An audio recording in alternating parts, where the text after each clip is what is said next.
Hey, so I'm here with, what's your name? Eric Rose.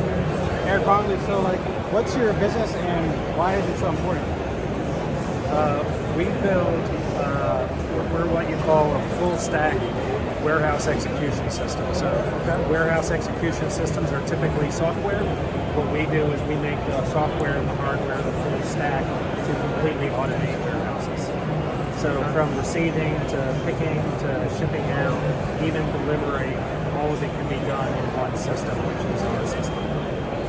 Okay, so like on the practical, like day-to-day like level, like it comes in, you scan it in, you like automate it, it puts it away, scans where it's going to be, and then when it comes out, you scan it out and then document that it left, right?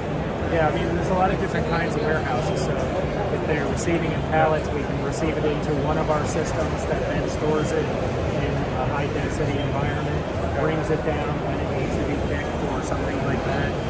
We have shelf systems, we have crane systems, we have pallet wrappers, we have pack stations. So all of if you think about our system as a bunch of Lego blocks, then whatever a warehouse is, we can assemble the Lego blocks to fulfill all of the needs.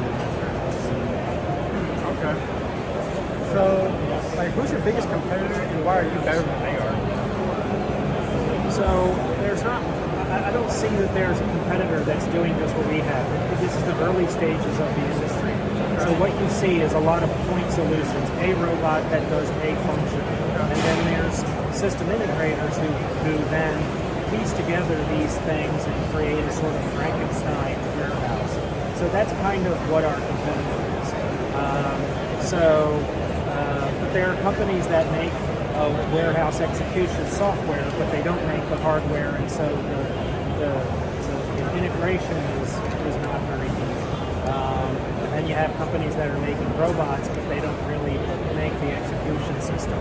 So I guess I don't see somebody in this space, right?